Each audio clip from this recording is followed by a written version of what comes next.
Gentlemen, it's with great pleasure that we invite you, that we have you here tonight, that we see you here in the house. We have Part 3, candidate Vincent Fort, Senator Vincent Fort.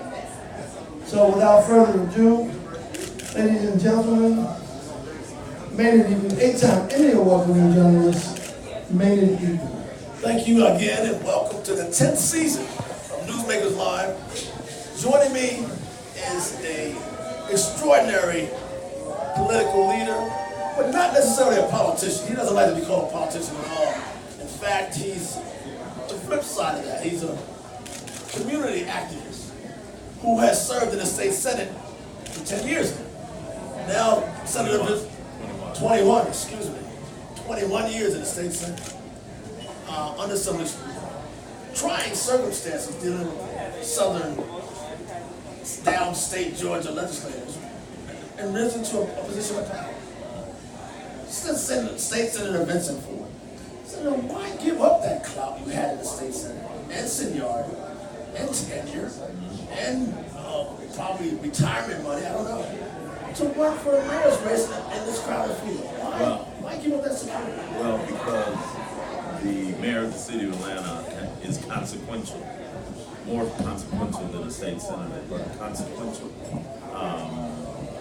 $2.1 billion budget, including a general fund of $600 million, as well as watershed and the airport. So when you look at that, the kind of influence, the mayor's office in Atlanta is a strong mayor's office, has veto power, hires and fires department head, including the chief of police.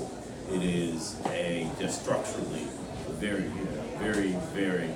consequential office. I've been able to do some great things in the state senate. Got $45 to $50 million for Atlanta Metropolitan College, Atlanta Technical College. Established the first disadvantaged business enterprise program for a state agency, for state money. The $900 million per year, HB 170 money, transportation money, so that African American businesses and other DBEs can access contracts for that $900 million per year. So I've been able to do some great things at the state. And that's serious politics. They don't just give that to you. You have to vote swap and a whole lot of them. Let me tell you this. And it ain't because they just like you. No. This isn't a matter of whether you like Senator Ford or not. But I went in the room with Nathan Deal and sat across the table from him like we are now. He told me what he was willing to do, and I told him what I was willing to do, and the deal was cut. And one of the things about deals is that you have to be ever vigilant, but you got to be able to cut deals, and I've been able to cut deals contrary to the common assumption that Senator Fort doesn't do deals and just loud and voice. No, we're able. I mean, that ED program was created under a Republican regime. Keep that in mind. But you have been characterized as an agitator, activist, who can make mayors, including the current one, belly up, have nightmares at night, that you really do strike fire and come strong against what you think is injustice and bad policy. Oh yeah, well but it's all policy driven. And I've been, I have not talked about those pragmatic, hands-on kinds of things that I've done. I passed the strongest anti-predatory lending law in the country, the state's first hate crimes law, got more money in the budget than any other Atlanta legislator for Southwest Atlanta. So I'm just very happy, but and gratified that we've been successful. I got like I say, I got an inside shot and an outside shot, and I use them both with great effect. But you're one of your arch nemesis, the guy who doesn't like you. Mayor Kasim Reed says you wouldn't have gotten in the mayor's race, you wouldn't have given all up. And now you're in, he's still harping away at you, carping away at you. Is that right? You guys don't like each other. Is that right? You know, It talks about you very disparagingly. Is that right? I didn't. I thought Let me say this. this. Let me say this, man. When politicians talk bad about each other, there's one thing I know is going on. They're neglecting what's really important, and that is the people. While politicians talk bad about each other, Southwest Atlanta is being neglected. Simpson Road, Bankhead Highway, Calhoun Road, Cleveland Avenue, and Dunham Boulevard. This isn't about whether I like this person or don't like that person. What this is about is stopping the neglect of neighborhoods in Atlanta. We should not be in a situation where in 30327, the lifespan is 84 years old. In 30310, it's 71 years old. 71 years. Truly the tale of two cities. Tale of two cities. And people have been talking about a tale of two cities and income inequality. And you know what I said? Hold it. You were down at City Hall when those two cities were created. When the neglect of communities like Hamilton Road were going on, all of these folks that are running now were down at City Hall. Atlanta 10 years ago was 20% gentrified. Even as we speak, it's 70% gentrified. At the end of the next mayoral term, at that rate, Atlanta will be 90% gentrified. All of these people who are running, either they were on city council or they were in administrative positions here at the city while this happened. You are the only outsider. I think Major. in reality, that's true. That, you have people, I mean, that's why I'm just really surprised when some people talk about displacement-free zone. Displacement-free zone. When they voted to displace 30 families, 30 African-American families in the Atlanta Avenue block of People's Tower. 30, no, everyone that is running for mayor voted for it. There was one person who doesn't vote on city council. They were quiet as a church mouse. So you're saying many of these candidates you're running against are being disingenuous at best? At best. See, the thing is, what I've learned, what I see, people will do anything and say anything to get elected. And they will tell lies. They'll distort the truth, and that's just reality. I met Mr. and Mrs. Darden, a couple in their 60s who live in Peoplestown, Maine. They bought their house 30 years ago. When they bought the house, the day that the house closed, they invited their pastor. They asked their pastor to come to the house, and they prayed on the front lawn, thanking God for their blessing of home ownership. They raised their children, had their grandchildren all through the house over the last 30 years. They played by the rules, they paid their bills, and guess what? They got a letter from City Hall saying, you got to move because we want to put a retention pond where your house is. 30 families got that same letter. 4 said, no, we're not going anywhere. Mr. and Mrs. Darden are one family, and they have no place to go. They have no place to go. They planned on living their life out. That was their life plan. That was their plan, to live in that house. That means so much to them. And so that's why I get a little bit passionate when I hear people talk about displacement-free zone. And they voted to move this family out and 30 other families. You're saying our government has become mean-spirited and uncaring? And not only mean-spirited and uncaring, but they're duplicitous about it. They'll tell you, we've been doing these forums and debates for 8 months since January, 10 months. And they were asked early on, do you believe in development without displacement? Hands went up. Like somebody yanked them up in the air. But I made the point at one forum, and I don't know if it was appreciated, that while they talk about they believe in development without displacement, they voted time after time after time, in one way or the other, to do development that would lead to displacement. Your points, you know, you're good. No, you're a great speaker. But what I want you to do, or anyone else to do, is tell me where I'm inaccurate. Yeah, I'm telling the truth. Is that making a difference? Is that making a difference, you think, in the election results and the polls? Are people listening to you? You do make sense. You do come straight at it. Well, I've been gratified that at the response that we've had over these many years, and this year, as the election draws close, I've been gratified by having Bernie Sanders and Roy Barnes supporting me. That was what I was going to Our numbers are pretty good.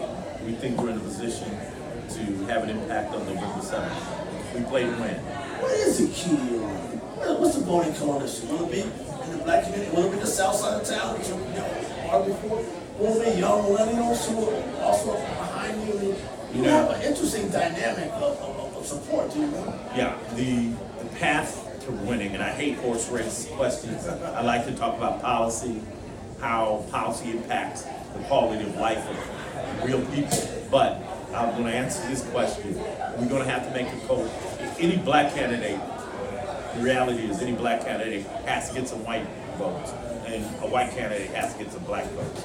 So we're confident that, we've been in many movements.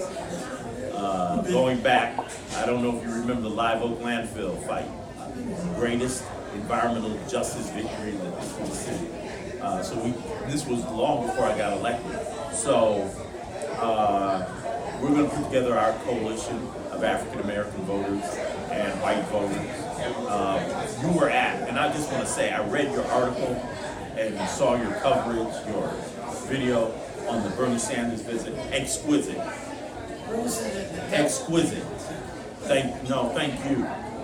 Some of the best reporting, bar none, on Bernie Sanders' visit. In any event, 2,500 people in the room, 60-70% were white. Yes. So That's impressive. we've got a rainbow coalition working. And they came to see you. The question I asked them, did they come to see Bernie Sanders? They came to see you. I'm glad of that. Yet you also have a Killer Mike, black activist, rap artist. I mean, you seem to have both sides of the fence. Well, Sean King is supporting me, our revolution. We've got more unions for 28 separate union organizations, unions, regionals, more union support than any mayoral candidate in the history of this city. Amazing. What is it you're saying? What is it you're doing? What is it about Vincent Fort that seemingly called into question where Atlanta is? Is it the north side? Is it the south side? Is it working people? Or is it the elite? Is it development or is it affordable housing? I mean, where does my support come from? Why? Because it's not what I will do, it's what I have done. I've worked with union organizations, unions, for a long time. I was out there fighting with them, when other folk would run from them. Literally run from them. Wouldn't answer the phone. I would always be there, will always be there with working people. Anytime there's a fight for working people. Is that what the clash we're seeing now? Mm-hmm. Is this what we're seeing in this race? Working people versus what? Yeah. I mean, what you've had in City Hall, kowtowing to billionaires and millionaires, carrying the water for the wealthy. And so regular people in neighborhoods gone neglected. So you've been here. Elected officials are carrying the water basically for millionaires and millionaires. Yes, that's what I'm saying. Many of them are. Yeah. Same. Well, It's troubling to say. Well, but the thing is, what we've got to do, and see, when you said people weren't coming to see Bernie, they were coming to see me. No, what they were coming to see was a movement. They weren't coming to see, this is not about personality. This is about, can we, in the dawn of the 21st century, can we create a movement in Atlanta which puts working people first? It's happened in Birmingham. It happened in Birmingham, happened in Jackson, happened in New York City, happened in Newark, Los Angeles, other southern cities, Louisville or Nashville. It is a phenomenon of progressive big city mayors. And it's a movement. Oh yeah, absolutely. It is. What you have is long-time infrastructure. Me, I've been working in this city 30 years in neighborhoods. Lumumba in Jackson, been working a long time. But then when you layer on top of that the Bernie movement and the crystallization of progressive politics, then you've got a movement, and that's what we've created here, a movement in Atlanta. I mean, our campaign has the texture of something more than just a campaign. I know, and I said this when I first announced. Well, I said it on November 10th when we kicked off our campaign in the Westgate Shopping Plaza on Camden Road. I said then, if we run a, City Hall, on the steps at City Hall, vote for me, I'll set you free, establishment campaign, we lose. But if we create a movement, I mean, I have 10,000 donors. 10,000. Another campaign is making a big deal about having 2,000 or 3,000. We've got 10,000 donors. We've got. You've not been part paid. No. The people who run City Hall are not on my side. I don't know why. I just think it's really surprising. In the past, though, that would have been a death knell. The power brokers, the concessionaires, the contractors, airport vendors. Had you not had them, in the past political races, you could have stood a chance of help. Yeah, I mean, that's true. But what is happening is that people, regular people, are saying, we have gone with the establishment time after time after time after time and see what it's gotten us. I mean, there are neighborhoods. I mean, there are neighborhoods in this city, that it's third world, brother. Third world. I had a young man told me last week. He said, "Listen, I'm 30, I have a family." I said, "Well, what are all these black elected officials? What has City Hall done for the bluff? It's the same as always been." I was at the airport a couple of months ago for an event and was leaving out of the airport, and I saw a young lady in a custodial smock pushing the cart, the janitorial cart, and she was probably in her 30s, 40s. I said, "Ma'am, how you doing?" I said, "I told her I'm running for mayor." She said, "Yeah, I live in Cleveland Avenue." And in Cleveland Avenue, I said, "Yeah." And I was going to ask her how much she made, but she told me I make $8.55 an hour. I said, "Is that right?" I said, "How you make it?" She said, "I couldn't pay my rent last week. I worked a double shift this week in order to pay my rent next week." And so, she's working for us. She's working for a custodial company that has a contract with the city to clean up the airport. And the reality is that there are thousands of women like her in this city. Single mothers, working hard, working full time, and can't support themselves, can't pay the rent, can't feed their children, can't buy children clothes to go to school. That's not the Atlanta I want. And I hope it's not the Atlanta that the voters want. I don't think it is. How do you change that if you're not one? How as mayor can you change that? It seems like the process has already died in the water. No. The American Corruption seems to be ingrained in well, see, the thing is, when you have neglect of neighborhoods, oftentimes you have corruption of elected officials. If they neglect neighborhoods, if they it goes hand in hand. They neglect the people that need help because they believe that they should enrich themselves at the expense of everybody else. So it's not uncommon to find deep corruption and as well as deep neglect. But a mayor who's honest and is focused on making sure that people prosper, though that mayor can have an impact on that woman's life. He cannot tell that. Technically, he cannot tell that vendor, you have to pay that woman $50 an hour.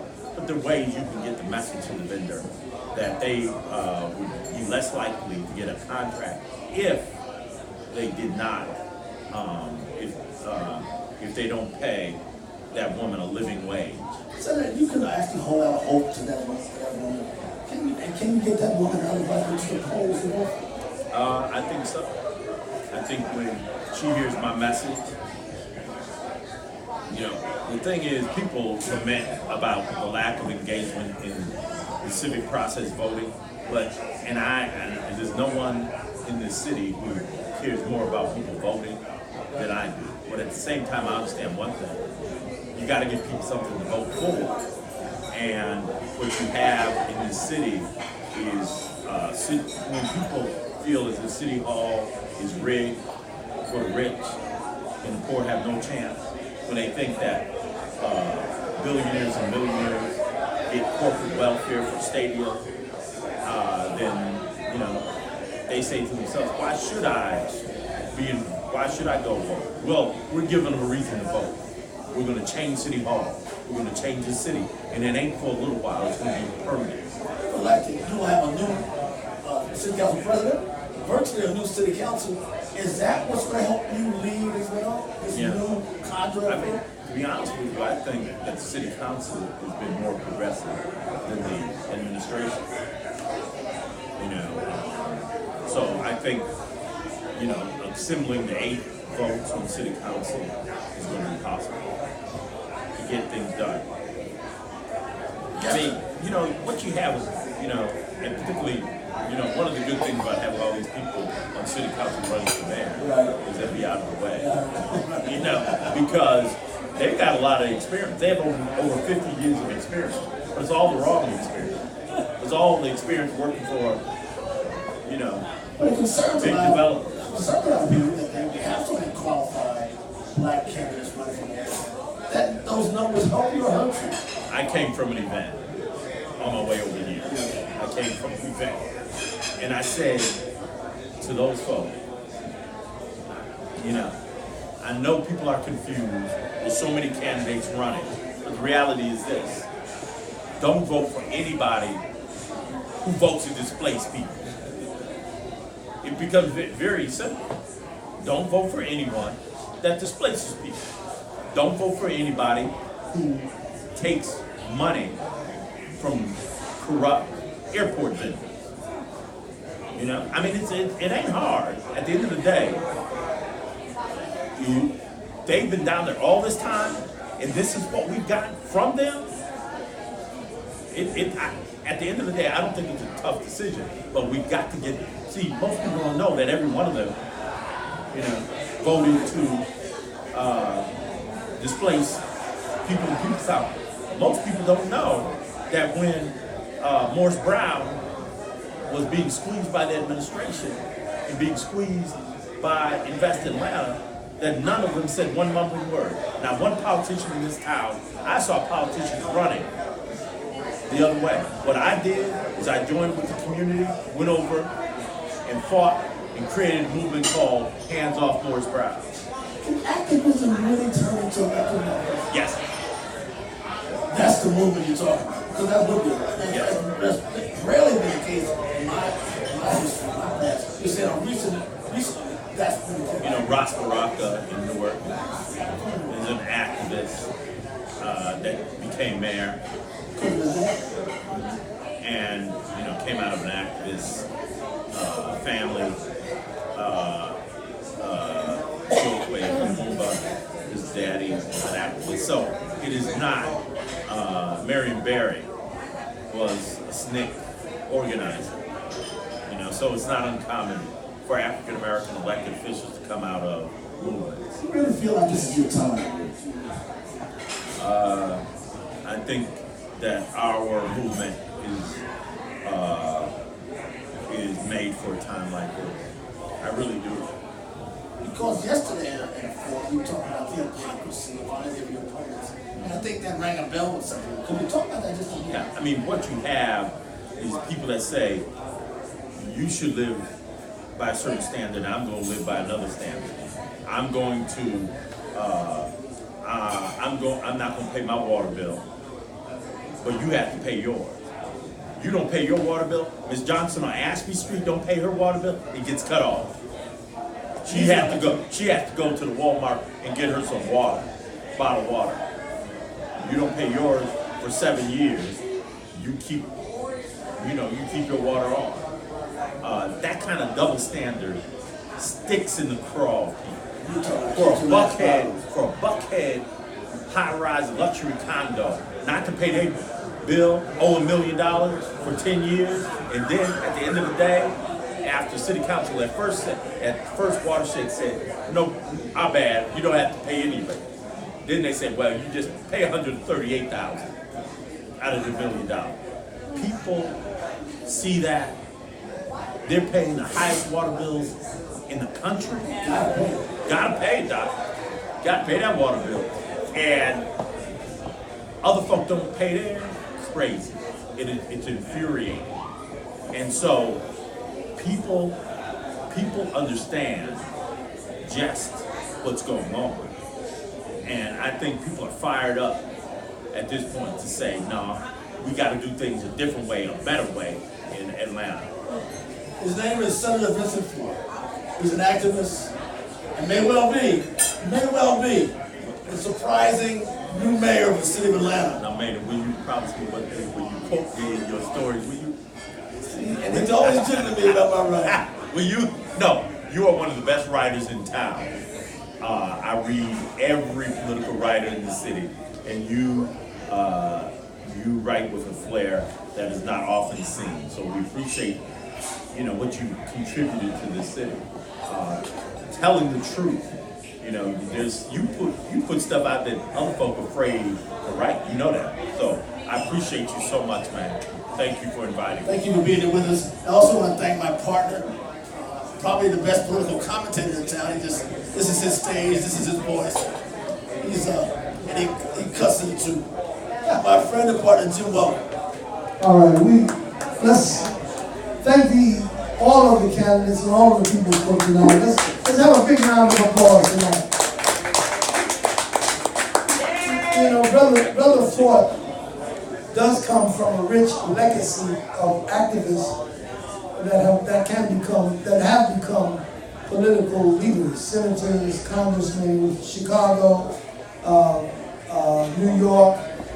All of the major cities have had activists become councilmen, mayors, senators, all of that, except Atlanta.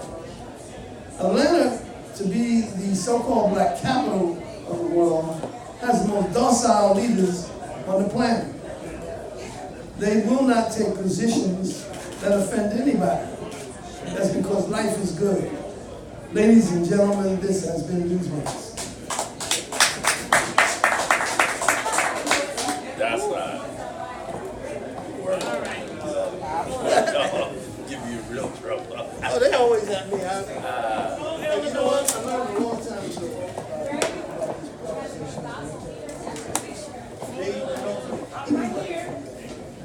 Miss you the first half.